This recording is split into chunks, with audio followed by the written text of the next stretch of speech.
네, 다음은 큐시트 회의 시간이죠. 오늘의 첫 번째 아이템 이수아 기자가 준비했죠? 네, 첫 번째 아이템 제목은요. 집 산토끼 동시에 바쁘다 바빠입니다. 바로 이재명 후보 소식인데요. 지지율이 좀처럼 오르고 있지 않은 이 후보. 지금 집토끼인 호남 친문 표심 그리고 산토끼인 중도층 모두를 동시에 공략하고 있습니다. 먼저 내부 표심을 잡기 위해서 이낙연 전 대표를 총괄 선대위원장으로 모셨는데요. 네. 오늘 선대위회의에 온 이 전 대표 모습 먼저 보고 오실게요. 네, 중앙선거대책위원회의를 속개합니다. 네, 총괄선대위를 맡아주신 존경하는 이낙연 위원장님께 진심으로 감사드린다는 말씀과 함께 정말로 든든하다. 대통령 선거를 한 달도 남기지 않은 시점에 총괄선대위원장을 갑자기 맡게 됐습니다. 민주당과 저는 모든 역량과 정성을 모아 국민의 지지를 얻도록 하겠습니다. 선대위를 총괄해달라는 당과 후보 요청을 받고 저는 많이 고민했습니다. 제가 고민 끝에 그 요청을 받아들인 것은 무엇보다도 민주당이 국정을 더 맡는 것이 국가와 국민을 위해 좋겠고 그 일에 저도 최선을 다해야 한다고 판단했기 때문입니다. 네, 이 장고 끝에 위원장직을 결국 수락한 이유는 그래도 민주당이 국정을 운영하는 것이 낫겠다는 판단 때문이었다라면서 이 수락한 이유를 밝히기도 했습니다. 그렇군요. 윤영걸 대표님. 네. 지금 보면은 이낙연 전 대표가 총괄 선대위원장을 맡았습니다. 이 원탑이에요. 이 결국 호남 친문 표심 이 잡을 것인가, 잡힐 거라고 생각하십니까? 뭐 상징적인 의미는 있겠지만 지금 뭐 아직 대선이 한 달밖에 채 안 남았거든요. 그렇죠. 좀 하려면 좀 빨리 했어야 되는데 좀 늦은 거 아니냐. 그래서 저는 상징적인 조치지 이거를 지금 뒤집기는 좀 어려워 보인다. 지금 이재명 후보의 두 가지 고민이 있죠. 하나는 이 문재인 대통령 지지율 40%대를 넘지를 못하고 30%의 박스권에 갇혀 있어요. 그러니까 친문 그 차별화를 해야 되는데 그걸 제대로 좀 못하고 있고 또 하나는 호남표가 지금 흔들거리고 있어요. 네. 지금 뭐 KSOI 여기서 호남표 며칠 전에 조사 나온 거 보니까 이재명 후보가 54.7%인데 윤석열 후보가 28.5% 거의 절반이 넘었어요. 박근혜 전 대통령이 지난 2012년 선거 때 호남에서 선전했는데 그때 10%대였거든요. 네, 그러니까 네. 굉장히 많이 나오는 거예요. 그러니까 이재명 후보가 좀 다급한 마음에서 저 호남표하고 친문표를 의식해서 총괄 선대위원장으로 임명을 했는데 뭐 어느 정도 뭘 안 한 것보다 낫겠죠. 네. 하지만 효과는 그렇게 크지 않을 거다. 또 하나는 역풍이 있을 수 있는 게 역풍. 뭐냐? 그렇죠. 이재명 후보가 문재인 대통령과의 차별화 네. 이거를 해야지 중도층 표를 더 얻을 수 있거든요. 근데 지금 그거를 못 하고 있는데 오히려 이낙연 그 총괄 선대위원장은 문재인 대통령 밑에서 총리도 하고 친문 이미지가 강한 친문이죠. 분이에요. 물론 뭐 호남 출신이긴 하지만 거기에 문재인 대통령과의 차별화라는 점에서 더 극복을 좀 못하는 거 아니냐 저는 이런 생각이 들어요. 과거 박근혜 대통령 때도 이명박 대통령하고 거의 야당보다도 더 심하게 차별화를 했잖아요. 네. 노무현 후보도 그때 김대중 대통령하고 차별화를 심하게 했거든요. 근데 차별화를 안 하고 오히려 문재인 대통령 때 총리, 호남 이미지를 더 공고히 하는 그런 의미가 있어서 저는 한계가 있다고 봅니다. 네, 지금 윤영걸 대표께서는 이 말씀해 주시길 이 호남이랑 친문 표심을 잡기 위해서 이낙연 전 대표를 이 총괄 이 원톱으로 놨지만 이낙연 전 대표는 결국 친문 아니냐 때문에 오히려 중도층 표심을 잡기엔 좀 역풍이 오히려 불 수도 있다라고 얘기를 했는데 이수아 기자. 네. 이 중도층은 그럼 이재명 후보 어떻게 포섭하려고 하는 걸까요? 네, 안철수 후보의 멘토로 알려졌죠. 윤여준 전 장관을 이 후보가 직접 만났다는 소식이 전해졌습니다. 네. 이 자리에서 윤 전 장관에게 이 뉴노멀 시대 준비위원장직을 제안했고 이를 윤 전 장관이 수락했다는 보도가 나오기 시작했는데요. 네. 어제 분위기 어땠는지 정말 수락은 하신 건지 저희가 윤 전 장관에게 직접 좀 연락을 생각을 해서 목소리를 들어봤습니다. 잘했습니다. 얘기를 들어봤더니 이재명 후보가 뭐 김종인, 이상돈도 만났으니까 이 구색을 맞추기 위해 나도 보자고 했다고 생각한다. 그래서 가벼운 마음으로 나간 자리였다라고 밝혔고요. 네. 대신 나가니까는 재밌어서 시간 가는 줄 모르고 얘기했다라고 덧붙였습니다. 이 후보와는 이 성남시장 때부터 만나오면서 계속 조언을 구해왔고 이 후보랑 네. 종종 마주친 자리에서 이 후보가 농담조로 도와달라 항상 말을 했다라고 밝히기도 했고요. 어제 자리에서는 이 후보에게 뉴 노멀에 대한 공약이 필요하다라고 제안을 했더니 수첩을 꺼내서 이 후보가 이 내용을 다 적었고 그러면서 뉴 노멀 준비를 만들면 그럼 위원장을 맡아주실 겁니다라고 내게 부탁했고 자신은 웃으면서 화답을 했다고 말했습니다. 네. 다만 한 가지 저희가 더 짚어드릴 부분은요. 네. 이게 엄중한 분위기에서 공식적으로 자리를 제안하고 그것을 공식적으로 받아들이고 이런 것이 아니라 그냥 식사 자리에서 이렇게 해주시면 와주실 겁니다라고 가볍게 이 후보가 제안을 했고 거기에 대해서 웃으면서 화답을 하는 건데 이게 네. 가볍게 나눈 자리였다, 대화였다라는 부분을 윤 전 장관이 강조하는 모습이었습니다. 아, 그러니까 이 윤여준 전 장관은 그냥 가볍게 얘기를 했는데 이게 정말 무슨 이 대외적으로 좀 공표가 되고 기사화될 줄은 예상을 좀 못했다 뭐 이런 얘기인 것 같아요. 맞습니다.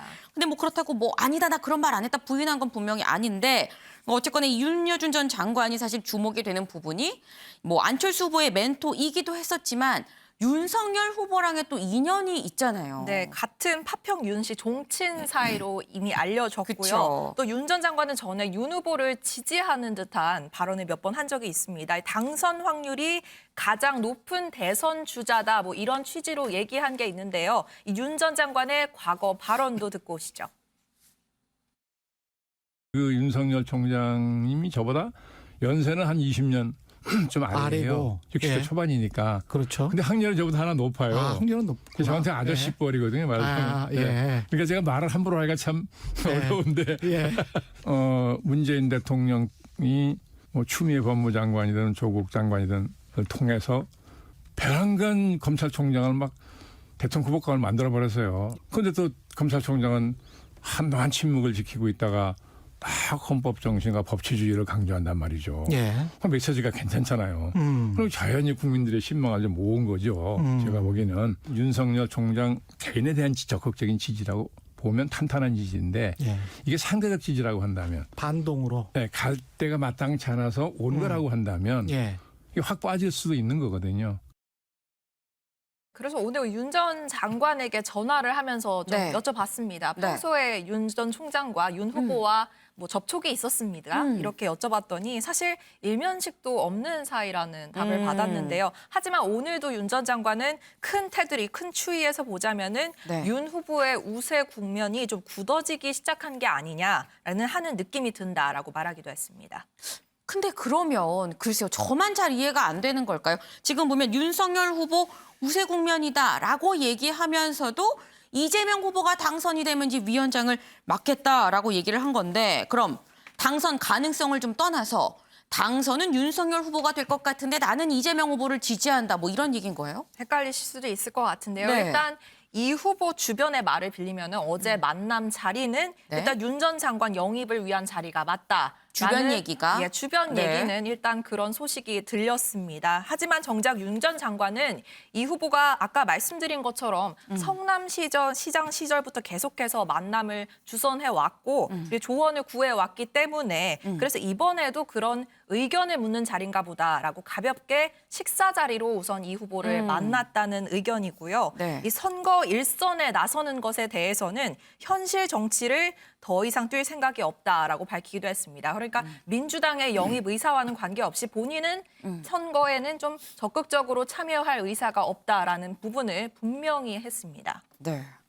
윤영걸 대표님, 약간 지금 상황을 보면은 이 원래 생각했던 것보다는 좀 크게 기사가 난 것 같다라는 생각이 들기도 합니다. 네, 그만큼 뭐 이재명 후보 측에서는 지금 굉장히 선거 임박해서 중도층 표심을 어디든지 끌어들여야 되는 거죠. 그러니까 김종인 전 비대위원장도 만나고 윤여준 중도층에서 김종인 비대위원장하고 윤여준 전 장관하고 공통점이 있어요. 어떤 두 분 다 연세가 80대고요.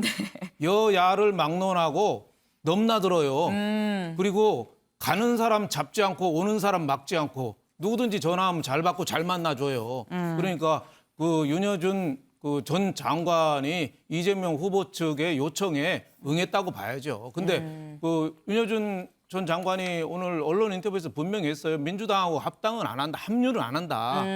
왜 그러냐면 내가 중도 이미지가 강한데 이 나이에 또 어디 가서 하냐. 그리고 또 하나는 이제 윤석열 후보랑 같은 종씨다 하는데 종씨라는 건 저도 뭐 같은 파평입니다만은 파평이 우리나라에 한 80만 되거든요.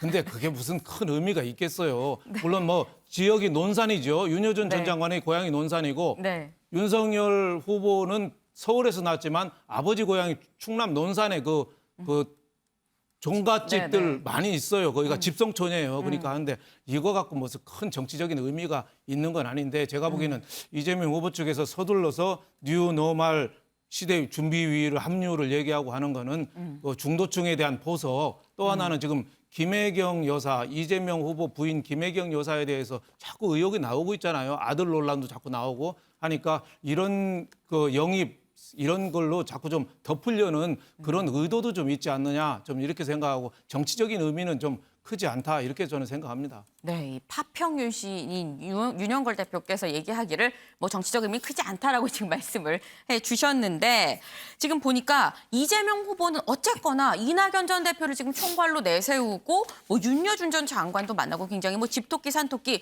열심히 잡으러 지금 다니고 있습니다. 이런 타이밍에 이 김현 기자 윤석열 후보가 청와대를 포함한 이 법 여권에 대해서 거의 뭐 공격. 전면전을 선포한 것 같아요. 네, 그렇습니다. 윤석열 후보 앞서 보신 것처럼 이 한 언론 인터뷰를 통해서요. 만약 자신이 집권을 하면 문재인 정부에 대한 적폐 수사에 나서겠다 이렇게 발언을 했습니다. 네. 이 발언을 두고 지금 정치권에서 공방이 일고 있는데요. 특히 민주당을 향해서는 이 민주당 정권이 검찰을 이용해서 얼마나 많은 범죄를 저질렀냐면서 이에 상응하는 책임을 져야 한다 이렇게 얘기를 했는데 이 부분에 대해서 지금 굉장히 논란이 일고 있습니다. 그리고 유튜브 통해서는 문재인 정권이 노무현, 뭐 김대중 정부를 계승한다고 하는데 이거는 사기다 뭐 이렇게 이야기를 하면서 조금 강도 높게 비판을 하고 있거든요. 네. 윤석열 후보의 발언부터 직접 들어보시겠습니다. 진짜 그 친노 내지는 그 좀 상식적인 분들은 제가 볼 땐 이 정부에 하고 관계를 안 했거나 그리고 이 정부는 김대중 노무현 정부의 자기들은 계승자라고 그러는데 그거는 저는 사기라고 생각합니다. 네. 네, 그러면서 노무현 정부 때는 이게 무조건 우리에게 이익이 되면은 이거 무조건 해야 된다 이런 논리가 없었는데 문재인 정부에서 보니까 이런 뭐 조직 논리가 있더라 이렇게 얘기하면서 두 정부는 다르다 이렇게 비판하는 모습을 보였습니다. 그런데 뭐 저도 봤습니다만 이게 보니까 무조건 공격한 건 아니고 뭐 아까 저희 뭐 대담에서도 얘기했듯이 문재인 대통령은 참 정직한 분이다라고 또 이쪽 고평가를 했습니다. 네, 이게 눈길을 끄는 부분이 자신의 이제 검찰총장 때 이야기를 하면서 네. 문재인 대통령을 참 정직한 분이다 이렇게 표현을 해서 좀 눈길을 끌었습니다. 문재인 대통령이 이 윤석열 후보를 당시 검찰총장으로 임명을 하면서요 이렇게 임명장을 줬는데 이 주면서 청와대를 수사해도 된다 이런 식으로 이렇게 당부를 했었다 하면서 이 유튜브를 통해서는 굉장히 뭐 추억에 젖는 모습을 보이기도 했는데요. 네. 다만 이제 자신이 문재인 정부에서 일을 해보니까 시간이 지나면서 문재인 대통령을 둘러싸고 있는 이 사람들의 조직의 정체를 알게 됐다 이렇게 얘기를 했고요. 본인이 조국 전 장관 수사를 했을 때 이 사람들의 압박을 굉장히 많이 받으면서 이 민주당 정권이 다시 나타나면 안 되겠다 이런 평가를 하면서 자신이 정치를 시작했다면서 자신의 이 어떤 출마의 이유를 밝히기도 했습니다. 네, 이 윤석열 후보가 이 문 대통령은 정직한 분이다라고 얘기한 그 모습도 같이 좀 보고 오시죠. 저는 문재인 대통령을 뭐 제가 오래 전부터 뭐 개인적으로는 모르지만 검사로서 그냥 이렇게 지켜봤을 때 참 그 정직한 분이다 이런 생각을 저는 해왔었어요. 아주 오래 전부터. 그리고 거기에 대한 믿음이 있었고 참 이게 세월이 지나면서 문재인 대통령을 또 둘러싸고 있는 또 거대한 또 집단이 있고 정말 그 내로남불의 전형을 봤습니다. 네, 지금 이 윤석열 후보의 얘기를 들어보면 이 문재인 대통령은 괜찮은데 이 주변의 참모진이 문제다. 지금 뭐 이렇게 지금 얘기를 하고 있는 것 같아요. 그런데 여기에 대해서 사실 웬만하면 청와대가 반응을 안 하거든요. 근데 굉장히 이례적으로 센 이 반응을 내놨습니다. 네, 그렇습니다. 청와대 아주 이례적으로 윤석열 후보의 이 적폐청산 발언에 대해서 불쾌하다는 이런 또 좀 네. 입장을 내놨습니다. 청와대 고위 관계자가 이 발언 직후에 이제 기자들 만나서 설명을 했는데 윤석열 후보의 발언이 매우 부적절했고 매우 불쾌했다면서 아무리 선거지만 지켜야 할 선이 있다 이렇게 말했다고 합니다. 그리고 이 윤석열 후보의 발언 중에서 민주당 정권이 검찰을 이용해서 범죄를 저질렀다 이 부분이 있는데 이거는 사실을 왜곡했다 이렇게 이야기를 했고요. 네. 또 민주당도 지금 당 차원에서 규탄 성명서를 내고 윤석열 후보 발언을 비판을 했는데요. 민주당의 우상호 의원 이야기 직접 들어보겠습니다. 집권 후에 문재인 정부를 상대로 수사하겠다, 꼭 하겠다 이렇게 강조하는 인터뷰를 한 것은 좌시할 수 없는 행위라고 보여집니다. 자신이 가장 잘해온 일은 수사밖에 없다는 것을 자인했고 그 수사의 대상이 심지어 자신이 한때 몸담았던 정부 인사들을 향해서 하겠다고 하는 것을 선언한 것은 제가 볼 땐 참으로 배은망덕한 발언으로까지 여겨집니다. 네, 우상호 의원 같은 경우에는 윤석열 후보가 정치보복을 벌써 이야기를 하고 있는데 자신이 일했던 정부에 대해서 어떤 적폐청산을 하겠다. 이게 인간적으로 좀 굉장히 배은망덕한 발언이다. 이렇게 이야기를 했고요. 네. 윤호중 민주당 원내대표 같은 경우에도 조금 전에 기자회견을 갖고 네. 규탄하는 모습을 보였는데 청와대와 민주당 모두 이 발언에 네. 대해서는 굉장히 민감하게 반응하는 모습을 보였습니다. 윤영걸 대표님. 네. 지금 보면은 청와대도 그렇고요. 뭐 민주당에서 뭐 총괄 선대위원장도 그렇고 그때 뭐 원내대표도 그렇고 뭐 다 같이 지금 굉장히 강력하게 반발을 하는 모습입니다.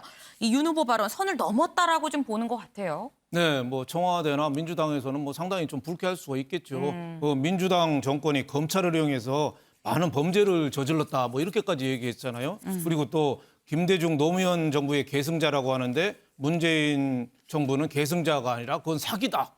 굉장히 과격한 표현이죠. 근데 야당 후보로서 뭐 선거 임박에서 그 정도 뭐 표현은 얼마든지 저는 할 수 있다고 보고 또 저는 이 윤석열 후보의 이 말에는 상당히 선거를 앞둔 전략도 있다고 봐요. 왜냐하면 문재인 대통령 띄워줬잖아요. 굉장히 정직하신 분이라고.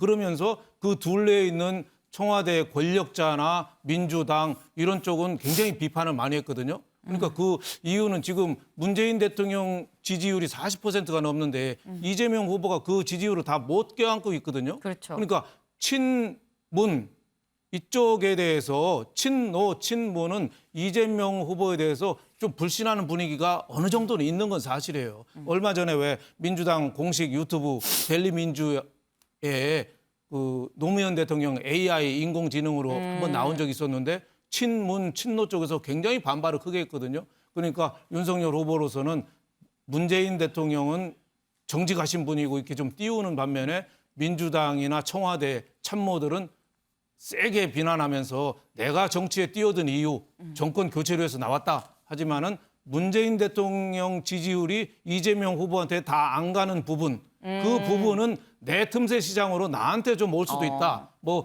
그런 저는 고도의 선거 전략에 의한 발언이지 그냥 마구 내질른 발언은 아니다. 저는 이렇게 생각합니다. 네, 이 윤석열 후보가 얘기한 이 발언은 고도의 정치적인 계산이 있었던 발언이다라고 말씀을 주셨는데 글쎄요, 이 범여권에서 좀 강력하게 반발하는 걸 예상을 했는지 모르겠지만 어쨌거나 이 범여권의 반발에 김영 기자, 윤석열 후보가 또 재반박을 했습니다. 네, 그렇습니다. 윤석열 후보 오늘 오전 일정 중에 네. 이 청와대에 불쾌하다는 반응을 이제 접한 것으로 보입니다. 네. 기자들이 이 청와대의 이례적인 반응에 대해서 좀 어떻게 생각하냐 물었는데요. 윤석열 후보가 어떻게 답했는지 윤석열 후보 발언 직접 들어보겠습니다. 청와대에서도 방금 부적절하고 불쾌하다는 입장을 냈는데 글쎄 뭐 불쾌할 일이 뭐 있겠습니까? 그 시스템상 그렇게 된다는 얘기를 한 건데. 네. 그리고 뭐 저 스스로 생각하기에 문제될 게 없다면 불쾌할 일이 없지 않겠습니까? 네. 상식적인 얘기인데.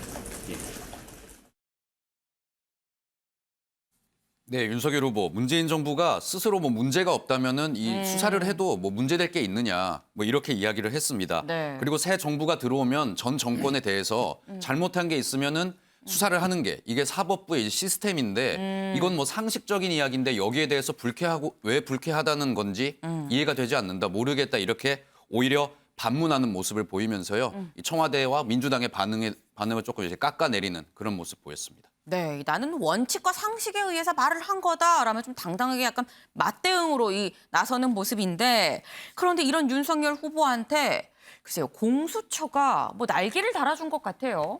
네, 그렇습니다. 오늘 조금 전에 판결이 하나가 나왔는데요. 네. 한명숙 전 이제 국무총리에 대한 이제 윤석열 후보가 고발당한 사건이 있었는데 여기에 대해서 공수처가 무혐의, 혐의 없음 처리를 했습니다. 이 사건 짧게 설명을 드리면은 한명숙 전 총리를 이제 수사하는 검찰팀이 있었는데요. 이 수사팀이 증인에게 이 허위 증언을 이제 사주했다 이런 의혹이 있어서 이 당시에 이제 시민단체가 고발을 했고요. 당시에 검찰총장이던 이 윤석열 후보가 대검 이제 감찰부에서 이 수사팀을 수사를 했는데 여기에 이제 이 수사를 막으려고 이제 수사팀을 인권부에 이 사건을 배당을 하면서 이 시민단체에서는 이거 수사 막으려고 한 거 아니냐, 윤석열 후보를 이제 당시에 고발을 했었습니다. 네. 공수처가 이 사건에 대해서 지금 무혐의 처리를 한 건데 윤석열 후보 이제 혐의 없음 처리 받으면서 어깨가 좀 가벼워졌을 것 같고요. 법조계에서는 이 공수처가 최근 이 통신기록 조회 같은 사태 겪으면서 수사를 제대로 하지 못했고 이 선거가 임박하자 좀 사건을 빨리 마무리한 거 아니냐 이런 분석이 나오고 있습니다. 네, 이 공수처의 판결이 아니라 수사 결과 발표 내용을 지금 이 김영 기자가 좀 얘기를 했는데, 윤영걸 대표님, 이 타이밍이 참 또 묘합니다. 이 대선이 지금 한 달이 채 남지 않은 시점이거든요. 근데 이 시점에서 윤석열 후보에 대한 이 공수처 수사 무혐의 발표가 났어요. 아무래도 뭐 윤석열 후보한테 굉장히 좀 도움이 되는 그 공수처 바로 봐야죠. 그동안에 한명숙 그 옛날에 총리했습니다마는 모해 위증 사건 그 증언을 조작해가지고 검찰이 억지로 죄를 만들었다. 이거를 갖고 그때 추미애 전 장관 때부터 계속 수사를 했었거든요. 근데 공수처에서 맡아가지고 여태까지 해왔는데 그거 혐의 없다 이랬으니까 그 윤석열 후보를 둘러싼 여러 가지 족쇄들이 많았잖아요. 그 고발 사주라든지 뭐 여러 가지 많았는데 그런 족쇄 하나가 지금 풀어진 거죠. 그래서 윤석열 후보로서는 지금 뭐 분위기가 좀 어떻게 보면은 좋은 거 아니냐 이런 생각이 듭니다. 네.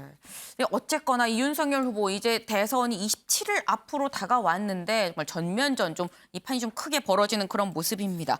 그런데 윤석열 후보가 김영 기자 이 청와대 법률권에 좀 각을 세우면서도 사실 호남은 여권 텃밭이거든요. 이 여권 텃밭인 호남에 대해서 또 자신감을 나타내고 있는 것 같습니다. 네, 그렇습니다. 이낙연 전 대표가 이제 등판을 하면서 호남 지지율이 어떻게 될지 지금 이야기가 많이 나오고 있는데요.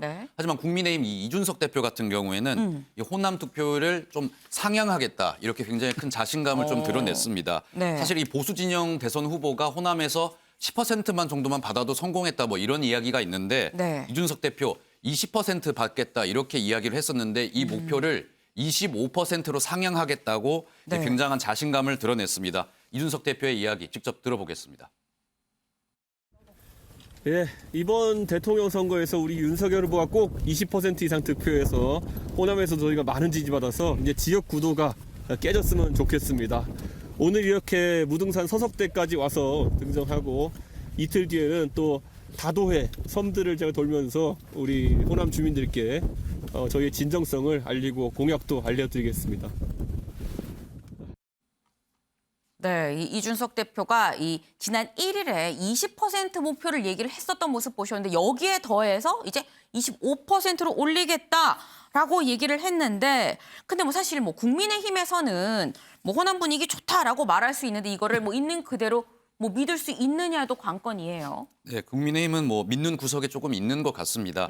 저희 프레스룸이 국민의힘 광주 선대위 맡고 있는 이 김경진 전 위원에게 물어봤는데요. 김경진 위원 정말로 자신이 이제 호남 이제 다녀보니까 이 민심이 정말 바뀌었다는 것을 좀 실감한다, 체감한다 이렇게 이야기를 했거든요. 우선은 김경진 전 의원의 분석도 직접 들어보시겠습니다. 이제 윤석열 지지한다고 하는 얘기를 공개적으로 말하는 사람들이 좀 늘어나고 있대요.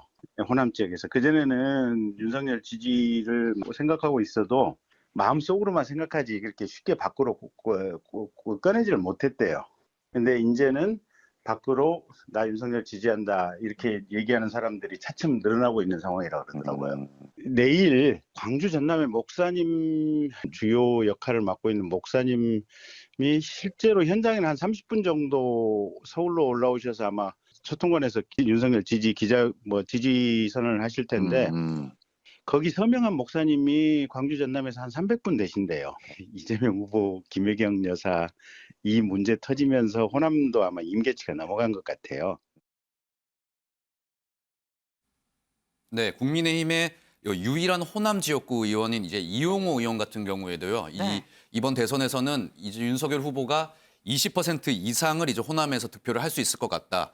이렇게 굉장히 큰 이제 어떤 자신감을 드러내는 모습이었는데 네. 윤석열 후보와 뭐 이준석 대표 이번 주말에도 이제 광주 호남을 직접 찾을 것으로 보이고요.